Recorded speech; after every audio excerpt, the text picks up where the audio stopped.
아파트 아파트 아파트 아파트 아파트 아파트 아파트 아파트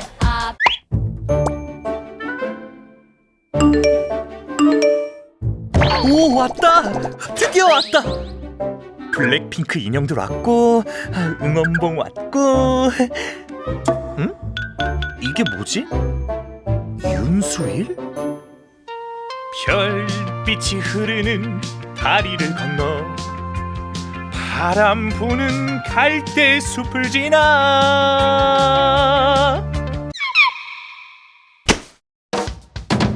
이게 다 뭐야? 내가 택배 주문 작작 안 했지?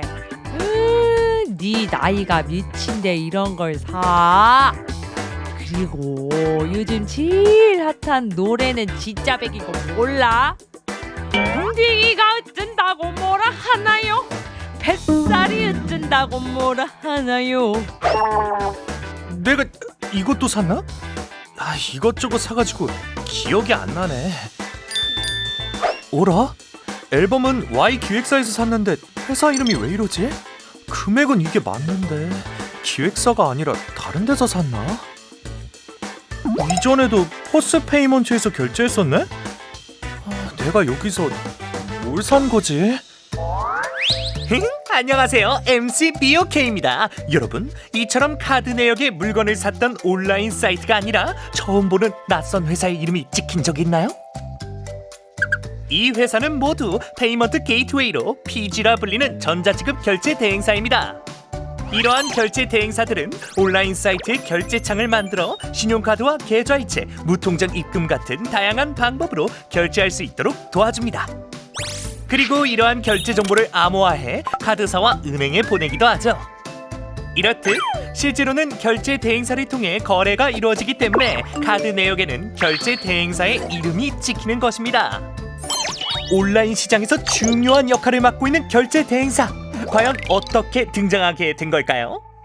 1990년대에 개인 PC가 보급되고 인터넷이 퍼지기 시작하면서 전자상거래 시장이 처음 등장했습니다. 매장에 가지 않고도 물건을 살 수 있다는 편리함에 많은 소비자들이 열광했죠. 그러나 판매자들은 거액의 비용을 들여 직접 결제 시스템을 구축해야 했고 각 신용카드 회사마다 별도로 계약을 맺어야 하는 번거로움이 따랐습니다. 이러한 문제를 해결하기 위해 등장한 것이 바로 결제 대행사입니다.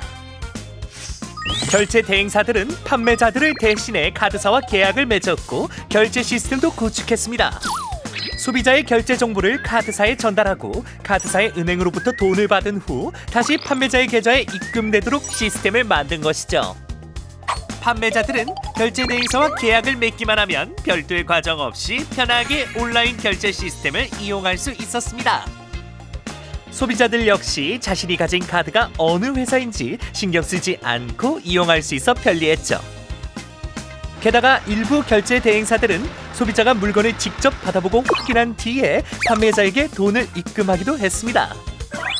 이는 온라인 쇼핑 특성상 물건의 상태를 직접 보지도 못하고 판매자가 물건을 보내지 않을 수 있다는 걱정 속에 먼저 결제해야 하는 소비자들의 불안함을 줄여주기도 했죠.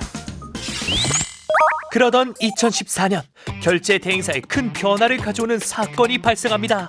공인인증서가 없어 결제에 어려움을 겪는 사람들의 불만이 커지기 시작한 것이죠. 당시 공인인증서는 우리나라 은행 통장이 있어야만 만들 수 있었기 때문에 계좌가 없는 사람이라면 새로 개설해야 하는 번거로움이 따랐습니다.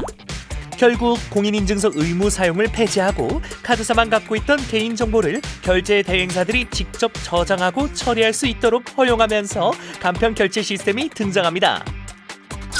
한번 카드 정보를 등록해 놓으면 이후에는 별도의 인증 절차 없이 지문이나 비밀번호만 입력하면 결제가 가능해진 것이죠. 결제 대행사들은 여기서 멈추지 않고 키오스크와 테이블 오더 시스템을 개발하며 오프라인까지 영역을 확장해 나갔습니다. 그 결과 2017년 온라인 쇼핑 거래액과 규모가 비슷했던 결제 대행사 이용액은 6년 만에 온라인 쇼핑 거래액이 2배를 웃돌 만큼 빠르게 성장했습니다. 하지만 하루 수천만 건의 거래를 처리하는 결제 대행사, 과연 괜찮은 걸까요? 2024년 무려 1조 3천억 원의 큰 피해를 낸 일명 TMF 사태를 기억하시나요?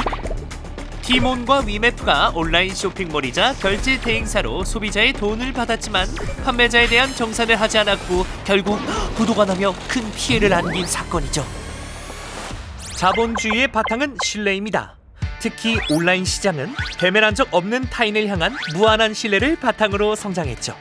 판매자가 물건을 보내줄 것이라는 믿음으로 먼저 값을 지불하는 소비자들. 그리고 결제 대행사와 카드사, 온라인 쇼핑몰과 판매자 간의 돈이 투명하게 전달될 것이라는 믿음이 지금의 온라인 시장 문화를 만들었습니다. 때문에 어느 한쪽이라도 신뢰가 무너진다면 온라인 시장에 혼란이 초래될 것입니다. 티메이프 사태 이후 정부는 결제 대행사에 대한 사정관리 감독을 강화하는 한편 가이드라인을 제시하고 이를 잘 준수하고 있는지 확인하고 있습니다.